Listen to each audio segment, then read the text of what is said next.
Hello guys, welcome back to side line football. അങ്ങനെ champions ലീഗിൻ്റെ semi final പോരാട്ടം first leg മത്സരം Emirates സ്റ്റേഡിയത്തിൽ വെച്ച് PSG ശരിക്കും ടഫ് തന്നു എന്നുള്ളതാണ്. 1-0 ഒരു തോൽവിയാണ് ഗണ്ണേഴ്സിന് എമിറേറ്റ്സ് സ്റ്റേഡിയത്തിൽ ഏറ്റുവാങ്ങേണ്ടി വന്നത്. നമ്മുടെ ഈ ഒരു സീസണിലെ ചാമ്പ്യൻസ് ലീഗിലെ ഹോം ഗെയിം തോൽവി, ആദ്യത്തെ ഹോം ഗെയിം തോൽവിയാണ് ചാമ്പ്യൻസ് ലീഗ് ഈ സീസണിൽ നമുക്ക് ഏറ്റുവാങ്ങേണ്ടി വന്നതെന്നുള്ളതാണ്. ബോത്ത് ടാക്റ്റിക്കലി ആൻഡ് മെൻ്റലി ടീമിനെ ശരിക്കും ഒന്ന് പിടിച്ചു കുലുക്കിയിട്ട് തന്നെയാണ് ലൂയിസ് എൻറിക്കും സംഘവും തിരിച്ച് പാരീസിലേക്ക് പോയത് ഒരു ക്രൂഷ്യൽ ലീഡുമായിട്ട് എന്നുള്ളതാണ്. സോ കണ്ടിന്യൂസ് ആയിട്ട് ചാമ്പ്യൻസ് ലീഗിൽ ഈ ഒരു സീസണിൽ ഇംഗ്ലീഷ് ടീമുകളെ തോപ്പിച്ചുകൊണ്ടിരിക്കുകയാണ് ലൂയിസ് എൻറിക്കിൻ്റെ ടീം എന്നുള്ളതാണ്. സോ ഇനി മത്സരത്തിൽ ലൈനപ്പ് കാര്യങ്ങളൊക്കെ നോക്കുകയാണെങ്കിൽ വലിയ ചേഞ്ചസ് ഒന്നും ഉണ്ടായില്ല. എല്ലാം നമ്മൾ ഏറെക്കുറെ പ്രെഡിക്റ്റ് ചെയ്ത പോലെ തന്നെയായിരുന്നു.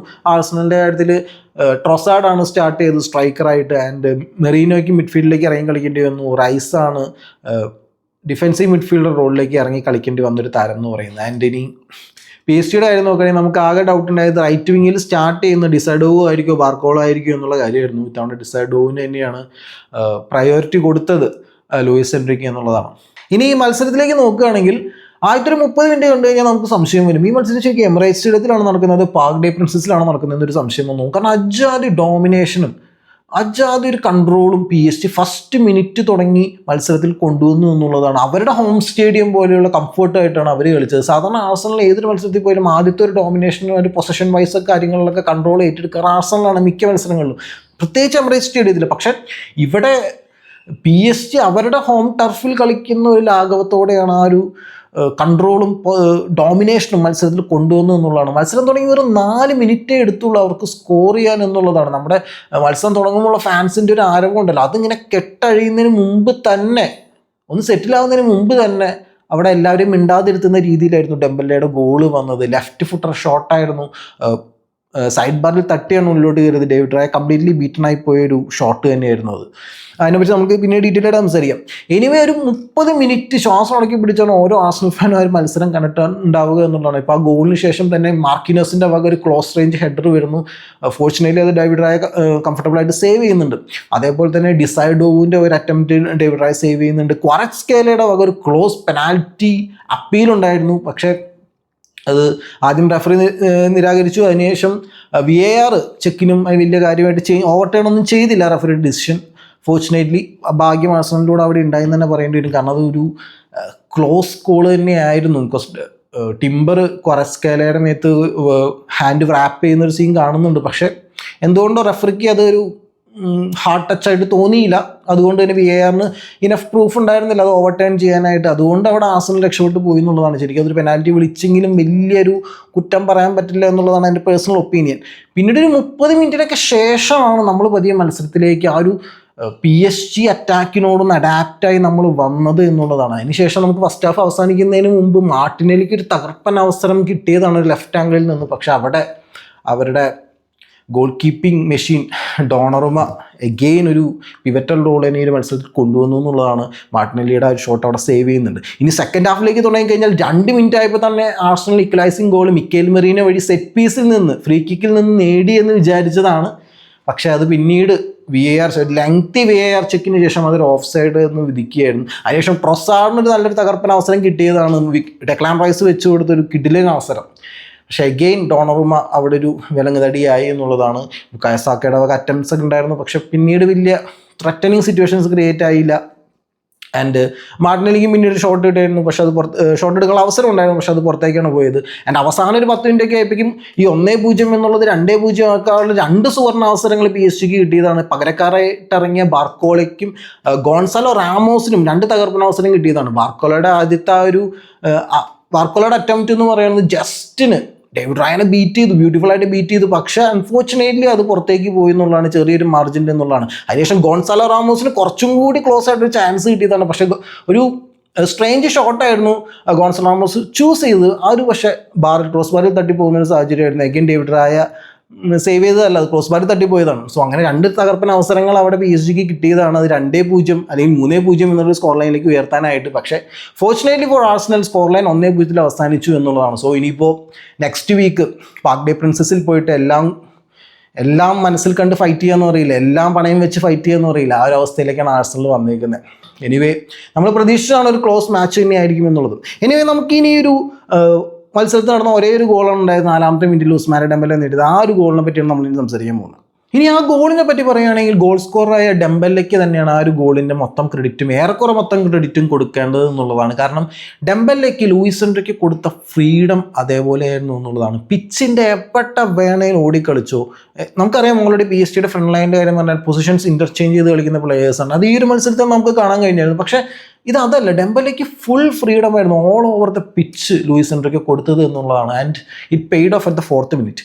കാരണം കുറച്ചാഴ്ചകൾ മുമ്പ് ചാമ്പ്യൻസ് ലീഗിൽ തന്നെ ലിവർപൂളിനെതിരെ, മറ്റൊരു ഇംഗ്ലീഷ് സൈഡായ ലിവർപൂളിനെതിരെ ഒസ്മാനെ ഡെംബെലെ നേടിയ ഒരു ഗോളുണ്ട്. ഇതേപോലെ സെൻറ്ററിലോട്ട് ഇറങ്ങി വന്ന് പന്ത് എടുത്തുകൊണ്ട് പോയി ഗോൾ അടിക്കുന്ന ഒരു സംഭവം ഉണ്ടായിരുന്നു. ആ ഒരു ഗോളിനെ അനുസ്മരിപ്പിക്കുന്ന രീതിയിലുള്ള ഒരു ഗോൾ തന്നെയായിരുന്നു ഇന്നലെ ആഴ്സണലിനെതിരെ എമിറേറ്റ്സ് സ്റ്റേഡിയത്തിലും ഒസ്മാനെ ഡെംബെലെ നേടിയത്.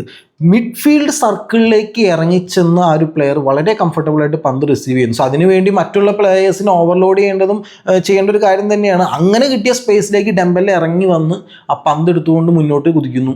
സോ അവിടെ ലെഫ്റ്റിൽ കൊററ്റ്സ്കേലേൻ്റെ അവൈലബിലിറ്റി കാണും. കൊററ്റ്സ്കേലേക്ക് പന്ത് കൊടുക്കുന്നു. അവസാനം കൊററ്റ്സ്കേലയും ടിംബർ ഒരു 1-on-1 സിറ്റുവേഷനിലാണ് വരുന്നത്. ഡ്രിബിൾ ചെയ്ത് പോകാതിരിക്കാനായിട്ട് ടിംബർ അവിടെ എന്താ പറയുക വാൾ പോലെ നിൽക്കാൻ ഉദ്ദേശിക്കുന്നുണ്ട്. പക്ഷെ അവിടേക്ക് ക്വാററ്റ്സ്കേലിനെ തടഞ്ഞു നിർത്തുന്നതിന് വേണ്ടി ടിംബറിന് ഒരു സപ്പോർട്ട് കൊടുക്കാനായിട്ട് ഡെക്ലാൻ റൈസും കൂടി വന്നപ്പോൾ ബോക്സിൻ്റെ എഡ്ജിൽ ഡെംബെലെ ഒരു ഫ്രീ സോണിൽ കംഫർട്ടബിളായിട്ട് നിൽക്കുന്ന ക്വാററ്റ്സ്കേല കണ്ടു. ഡെംബെലേക്ക് വെച്ച് കൊടുക്കുന്നു ബോക്സിൻ്റെ എഡ്ജിലേക്ക്. So Dembele first time left footer shot, അത് മറ്റൊരു പ്ലെയറിന്, ബോക്സിൽ വേറെ പ്ലെയേഴ്സ് ഉണ്ടായിരുന്നു, മറ്റൊരു പ്ലെയറിനെയും തൊടാണ്ട് കറക്റ്റ് ആ ഒരു പോസ്റ്റിൻ്റെ സൈഡ് ബാറിൽ തട്ടി, ഡേവിഡ് റായനെയും ബീറ്റ് ചെയ്ത് സൈഡ് ബാറിൽ തട്ടി ഉള്ളിലോട്ട് കയറിയായിരുന്നു. അങ്ങനെ 4ാമത്തെ മിനിറ്റിൽ തന്നെ PSG മത്സരം സീൽ ചെയ്തു എന്ന് പറയില്ല, ആ ഒരു ലീഡ് എടുത്തു. ടൈയിൽ ഒരു ക്രൂഷ്യൽ ലീഡ് തന്നെയാണ്. ഇങ്ങനത്തെ മത്സരം എന്ന് പറഞ്ഞാൽ വളരെ ക്ലോസ് ആയിട്ടുള്ള മത്സരമാണ്. ടാക്റ്റിക്കലി ഇത്രയും വെൽ സെറ്റിൽഡ് ആയ 2 ടീമുകളുടെ മത്സരം എന്നൊക്കെ വളരെ ക്ലോസ് ആയിരിക്കും. ഓരോ ഗോളിനും അത്രയും ഇമ്പോർട്ടൻസ് ഉണ്ട്, അത്രയ്ക്കും ക്രൂഷ്യലാണ് ഓരോ ഗോളും. അങ്ങനെ 4ാമത്തെ മിനിറ്റിൽ തന്നെ ടൈ തുടങ്ങി 4ാമത്തെ മിനിറ്റിൽ തന്നെ ആ ഒരു ഫസ്റ്റ് ബ്ലോ ഒസ്മാനെ ഡെംബെലെ കൊണ്ടുവന്നു എന്നുള്ളതാണ് എമിറേറ്റ്സ് സ്റ്റേഡിയത്തിൽ. ശരിക്കും ആ ഒരു ഗോൾ നമ്മുടെ ടീമിനെ ശരിക്കും പിടിച്ചു കുലുക്കി എന്നുള്ളത് തന്നെയാണ്. അതേപോലെ എടുത്തു പറയേണ്ടതാണ് അവരുടെ ഒരു playing style. PSG playing style നമ്മൾ ഒരുപാട് ഡിസ്കസ് ചെയ്തിട്ടുള്ളൊരു കാര്യമാണ്.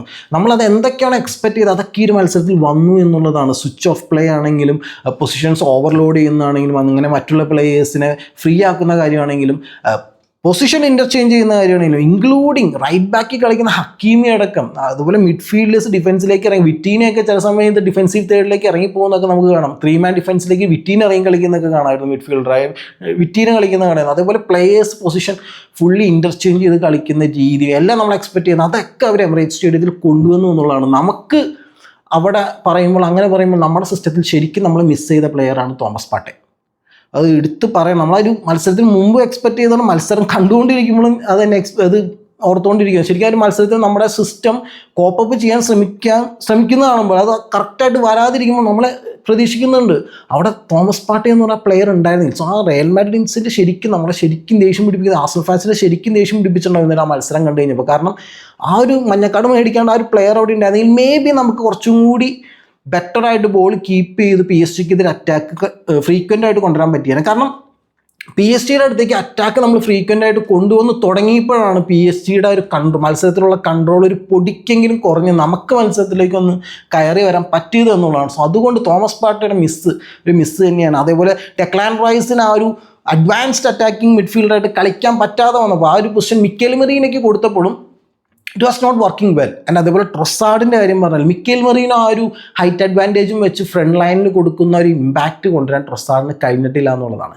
ആൻഡ് സാക്കയുടെ കാര്യം പറയുകയാണെങ്കിൽ സാക്കയ്ക്ക് ഇപ്പോഴും ആ ഒരു full on super star performance കൊണ്ടുവരാൻ ഇപ്പോൾ ആ ഇഞ്ചുറിക്ക് ശേഷം കഴിഞ്ഞിട്ടില്ല എന്നുള്ളത് തന്നെയാണ് നമ്മൾ ആക്സെപ്റ്റ് ചെയ്യേണ്ട കാര്യം തന്നെയാണ്. മാർട്ടിനെല്ലി ആണെങ്കിലും വാസ് നോട്ട് ദാറ്റ് ബാഡ്, പക്ഷേ കിട്ടുന്ന അവസരങ്ങൾ മുതലാക്കണം എന്നുള്ളത് മാർട്ടിനെല്ലിയോട് നമ്മൾ എക്സ്പെക്റ്റ് ചെയ്യുന്നൊരു കാര്യമാണ്. പിന്നെ നമ്മുടെ ക്യാപ്റ്റൻ ഒഡഗാർഡിൻ്റെ കാര്യം, പുള്ളിക്ക് എന്താ പറ്റിയെന്ന് ഒരു ഐഡിയ ഇല്ല. എന്താ പറയുക, കാറ്റ് പോയ ബലൂൺ പോലെയാണ്. ഒരു ഇത്രയും ഇമ്പോർട്ടൻ്റ് ഒരു മത്സരത്തിൽ നമ്മുടെ ക്യാപ്റ്റൻ്റെ പെർഫോമൻസ് എന്ന് പറഞ്ഞാൽ ഏറ്റവും വേസ്റ്റ് പെർഫോമൻസ് ചിലപ്പോൾ ആ ഒരു ഫീൽഡിൽ കാഴ്ചവെച്ചാൽ നമ്മുടെ ക്യാപ്റ്റൻ തന്നെയായിരിക്കും എന്നുള്ളതാണ്. അത്രയ്ക്കും പുവറായിട്ടുള്ള പെർഫോമൻസ് ആയിരുന്നു ക്യാപ്റ്റനായ ഒഡഗാർഡിൻ്റെ ഭാഗത്തു നിന്നുള്ളത്. He should be held responsible for that. വളരെയധികം മോശപ്പെട്ട ഒരു പ്രകടനമായിരുന്നു. ആൻഡ് ഡിഫൻസിലേക്ക് നോക്കുകയാണെങ്കിൽ നമ്മുടെ ടിംബറിൻ്റെ കാര്യം എടുത്ത് പറയണം. ഞാൻ ശരിക്കും ലെഫ്റ്റിൽ ലൂയിസ് കെല്ലിയും ഹക്കീമിയും ഒക്കെ ആയിട്ട് ഒരു 1-on-1 ബാറ്റിലാണ് എക്സ്പെക്ട് ചെയ്തത്. മേ ബി ഡിസൈഡ് ആയിട്ടൊക്കെ ഒരു 1-on-1 ബാറ്റിൽ ലൂയിസ് കെല്ലി കുറച്ചും കൂടി ചലഞ്ചഡ് ആവും, പ്രഷറിലാവും എന്നാണ് ഞാൻ വിചാരിച്ചത്. പക്ഷേ എനിക്ക് കിട്ടിയത് ക്വററ്റ്സ്കേല വേഴ്സസ് ടിംബർ പോരാട്ടമാണ് കുറച്ചും കൂടി. ഞാൻ പറഞ്ഞ ആദ്യത്തെ 30 മിനിറ്റിൻ്റെ കാര്യം ഞാൻ പറഞ്ഞിട്ടുണ്ട്. ആദ്യത്തെ 30 മിനിറ്റിൽ തന്നെ 5 വട്ടം എങ്ങാണ്ട് മേ ബി ടിംബർ ക്വററ്റ്സ്കേലനെ പിടിച്ചിട്ടുണ്ട്. അത് ആ പെനാൽറ്റി സ്പോട്ട് ഇൻസിഡൻറ്റ് അല്ലാണ്ട് തന്നെയാണ് ഞാൻ പറയുന്നത്. 5 വട്ടം എങ്ങാണ്ട് ടിംബർ ക്വററ്റ്സ്കേലനെ ഫൗൾ ചെയ്യാൻ പോയിട്ടുണ്ടാവും. It was really lucky that ടിംബറിന് ഒരു യെല്ലോ കാർഡ് കിട്ടാണ്ട് എങ്ങനെ പോയി എന്നുള്ളത് എല്ലാത്തൊരു സംശയമാണ്. ടിംബറിന് എങ്ങനെ ഒരു യെല്ലോ കാർഡ് ഇല്ലാണ്ട് ആ ഒരു ഫസ്റ്റ് ഹാഫ് കഴിഞ്ഞു പോയത് എന്നുള്ളതാണ്. പക്ഷേ സെക്കൻഡ് ഹാഫിലേക്ക് വന്നപ്പോൾ ആ ഒരു ആഴ്സണലിൻ്റെ അറ്റാക്കിംഗ് ത്രെറ്റ്സ് ഒക്കെ വന്നപ്പോൾ ടിംബറിന് കുറച്ചും കൂടി കോപ്പപ്പ് ചെയ്യാൻ പറ്റിയെന്നുള്ളതാണ്. ലൂയിസ് കെല്ലിയും ഡെക്ലാൻ റൈസും ഇത് രണ്ടും എടുത്തു പറയണം. നമുക്ക് കിട്ടിയ 2 ക്രൂഷ്യൽ ചാൻസിൻ്റെയും പിറകിൽ അസിസ്റ്റ് വെക്കാനായിട്ട് അല്ലെങ്കിൽ ആ പന്ത് എത്തിച്ചു കൊടുത്ത ഈ 2 പ്ലേയേഴ്സാണ്. മിഡ്ഫീൽഡിൽ പന്തുമായിട്ട് മുന്നേറുക, അതാണ് PSG എതിരെയുള്ള ബെസ്റ്റ് ഓപ്ഷൻ എന്ന് ഈ 2 പ്ലേയേഴ്സും കാണിച്ചു തന്നു. മിഡ്ഫീൽഡിലൂടെ പന്ത് മുന്നോട്ട് ഡ്രൈവ് ചെയ്യാൻ പറ്റുന്നുണ്ടെങ്കിൽ PSG ബാക്ക് ലൈൻ തകർക്കുന്നത് വലിയൊരു സംഭവമല്ല എന്നുള്ളത് ഈ 2 പ്ലേയേഴ്സും കാണിച്ചു തന്നു. പക്ഷെ അൺഫോർച്ചുനേറ്റ്ലി ടാർഗറ്റ് അച്ചീവ് ചെയ്യാൻ നമുക്ക് ആ ഒരു ഗോൾ കണ്ടെത്താൻ നമ്മുടെ പ്ലേയേഴ്സിന് കഴിഞ്ഞില്ല എന്നുള്ളതാണ്. സോ ലൂയിസ് കെല്ലി ആണെങ്കിലും ഡെക്ലാൻ റൈസ് ആണെങ്കിലും അറ്റാക്കിംഗ് വൈസ് നല്ലൊരു പെർഫോമൻസ്, കമ്പാരേറ്റീവ്ലി ബെറ്റർ പെർഫോമൻസ് മറ്റുള്ള ടീം മെമ്പേഴ്സിനെ വെച്ച് നോക്കുമ്പോൾ പുറത്തെടുത്തിട്ടുണ്ട് എന്നുള്ളതാണ്. ജേക്കബ് കിവിയറിൻ്റെയും സലിബയുടെയും കാര്യം പറഞ്ഞു കഴിഞ്ഞാൽ എനിക്ക് തോന്നുന്നു അവർ മോസ്റ്റ്ലി കൺഫ്യൂസ്ഡ് ആയിരുന്നു, സാലിബയും ജേക്കബ് കിവിയറും. കാരണം ഡെംബലെ പോലെ ഒരു പ്ലെയർ, ഡെംബലെ നമ്മൾ മത്സരം കണ്ടു കഴിഞ്ഞാൽ മനസ്സിലാവും ആ ഒരു അറ്റാക്കിംഗ് ഏരിയയിൽ സെൻറ്റർ ബാക്സിനോട് ചേർന്നല്ല മിക്കപ്പോഴും ഡെംബലെ നിൽക്കാറ്. ഡെംബലെ മിഡ്ഫീൽഡിലേക്ക് ഇറങ്ങി ചെന്ന് പന്തെടുക്കുന്നതാണ്. ശരിക്കും അതൊരു ഒരുപാട് പിന്നീട് ഞാൻ സോഷ്യൽ മീഡിയയിലൊക്കെ നോക്കുമ്പോൾ ഒരുപാട് ഫാൻസ് പറയുന്നത് കേട്ടു, എന്തുകൊണ്ട് നമ്മുടെ സെൻറ്റർ ബാക്സ് അവർ ഡെംബലേനെ മാർക്ക് ചെയ്തില്ല എന്ന്. ശരിക്കും അതൊരു ടാക്ടിക്കൽ ഡിസിഷൻ തന്നെയാണ്. കാരണം അവിടെ ലൂയിസ് എൻട്രിക്ക് ഡെംബലേക്ക് ഫ്രീഡം കൊടുക്കുന്നു, ഡെംബലെ ഇറങ്ങി ചെല്ലുന്നു. അവിടെ അപ്പോൾ ഏതൊരു ലൂയിസ് എൻട്രിക്ക് ആണെങ്കിൽ PSG എക്സ്പെക്ട് ചെയ്യുന്നത് നമ്മുടെ സെൻറ്റർ ബാക്സും ഡെംബലേനെ ഫോളോ ചെയ്ത് പോകുക എന്നുള്ളതാണ്. പക്ഷെ അങ്ങനെ സംഭവിച്ചു കഴിഞ്ഞാൽ വലിയൊരു അപകടം എന്തെന്ന് വെച്ച് കഴിഞ്ഞാൽ ഡെംബലെ പോലെ ഒരു ഫാസ്റ്റ് ആൻഡ് ഡ്രിബിളിങ്ങിന് നല്ല എബിലിറ്റി ഉള്ളൊരു പ്ലെയറാണ്. നമ്മുടെ ഒരു പ്ലെയറിനെ ടേൺ ചെയ്ത് കഴിഞ്ഞാൽ ഇറങ്ങി വരുന്ന ഡിഫൻഡറെ ടേൺ ചെയ്ത് കഴിഞ്ഞാൽ ഒരു വാസ്റ്റ് ഏരിയ അവിടെ ഓപ്പൺ ആവും. പിന്നെ നല്ല ഇത്രയും സ്പീഡുള്ള പ്ലെയേഴ്സിന് കാര്യങ്ങൾ വളരെ എളുപ്പമാകും എന്നുള്ളതാണ്. സോ അതുകൊണ്ട് തന്നെ നമ്മുടെ സെൻട്രൽ ഡിഫൻഡേഴ്സ് മോസ്റ്റ്ലി ഒരു ഡിസിഷൻ എടുക്കുക തന്നെ ചെയ്തു, ഇല്ല ഞങ്ങൾ ഡെംബലേറെ പിറകെ പോകുന്നില്ല. And it was a right decision too. തെറ്റാണെന്ന് പറയാൻ കഴിയില്ല. ആ ഫസ്റ്റ് ഗോൾ വന്നു എന്നുള്ള സത്യം തന്നെ, ബട്ട് സ്റ്റിൽ ആ ഒരു ഡിസിഷൻ തെറ്റാണെന്ന് പറയാൻ കഴിയില്ല. കാരണം അവർ ആ ഒരു പൊസിഷൻ ഹോൾഡ് ചെയ്യുന്നതുകൊണ്ട് തന്നെ ഡെംബലിലേക്ക് പന്ത് എടുത്തുകൊണ്ട് തിരിച്ച് കയറി വരേണ്ട ഒരു സമയമേ ഉള്ളൂ. ഒരു ഏരിയ അവിടെ വേക്കൻ്റായി പോയില്ല എന്നുള്ളതാണ്. സോ പക്ഷേ സാലിബ ഇടയ്ക്ക് ആ ഒരു പരിപാടി ചെയ്തിരുന്നു എന്നുള്ളതാണ്. സെക്കൻഡ് ഹാഫിലേക്കൊക്കെ നോക്കിക്കഴിഞ്ഞാലും സാലിബ ഇടയ്ക്ക് ഡെംബലിനെ മാർക്ക് ചെയ്ത് സെൻട്രൽ ലൈൻ കടന്നൊക്കെ പോകുന്നുണ്ടായിരുന്നു. ആൻഡ് അറ്റാക്കിങ് ഞാൻ പറഞ്ഞു നമുക്ക് ചാൻസസ് കൂടുതൽ എടുക്കുക എന്നുള്ളത് തന്നെയാണ്. ആൻഡ് ഡിസൈഡോവിൻ്റെ കാര്യം പറയാനുണ്ട്. PSG സിംഗിൾ ഹാൻഡഡ്ലി ആ ഒരു പ്ലെയർ കുറേ സംഭവങ്ങൾ ചെയ്യുന്നുണ്ടായിരുന്നു. പക്ഷേ നമ്മുടെ ഡിഫൻസ് അത്യാവശ്യം ഭംഗിയായിട്ട് തന്നെ പിടിച്ചു നിർത്താനായിട്ട് ഒരു എക്സ്റ്റെൻഡ് വരെ നമുക്ക് കഴിഞ്ഞു എന്നുള്ളതാണ്.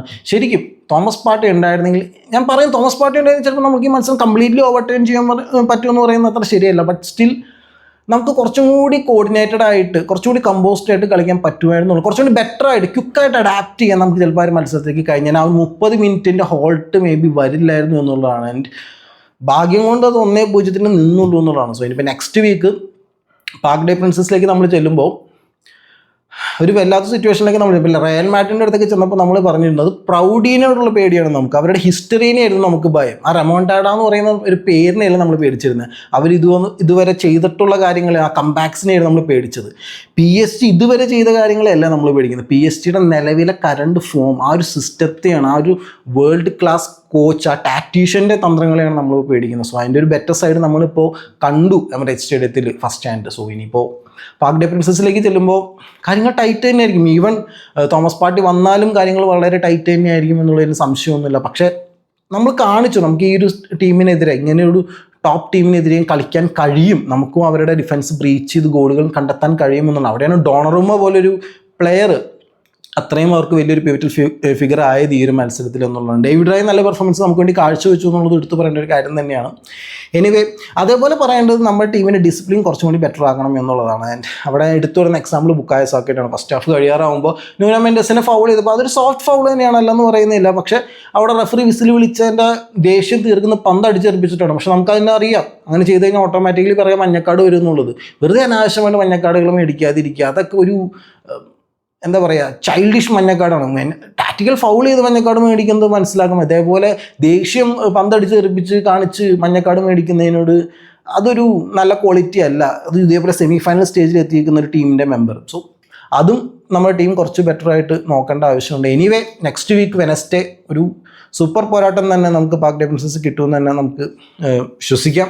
സോ എനിവേ ഈ ഒരു മത്സരത്തെക്കുറിച്ചുള്ള നിങ്ങളുടെ അഭിപ്രായങ്ങൾ എന്താണെന്നുള്ളത് നിങ്ങൾക്ക് താഴെ കമന്റ് സെക്ഷൻ രേഖപ്പെടുത്താം. അതേപോലെ നമ്മുടെ പ്ലേയേഴ്സിനെ പറ്റിയുള്ള നിങ്ങളുടെ അഭിപ്രായങ്ങളും താഴെ കമന്റ് സെക്ഷൻ രേഖപ്പെടുത്താവുന്നതാണ്. അതേപോലെ നിങ്ങൾക്ക് വീഡിയോ ഇഷ്ടപ്പെട്ടെങ്കിൽ ലൈക്ക് ചെയ്യുക. ചാനൽ ഇതുവരെ സബ്സ്ക്രൈബ് ചെയ്തവരുണ്ടെങ്കിൽ സബ്സ്ക്രൈബ് ചെയ്ത് നമ്മുടെ ചാനലിനെ ഒന്ന് സപ്പോർട്ട് ചെയ്യുക. Okay guys, thank you for watching this video and have A nice day.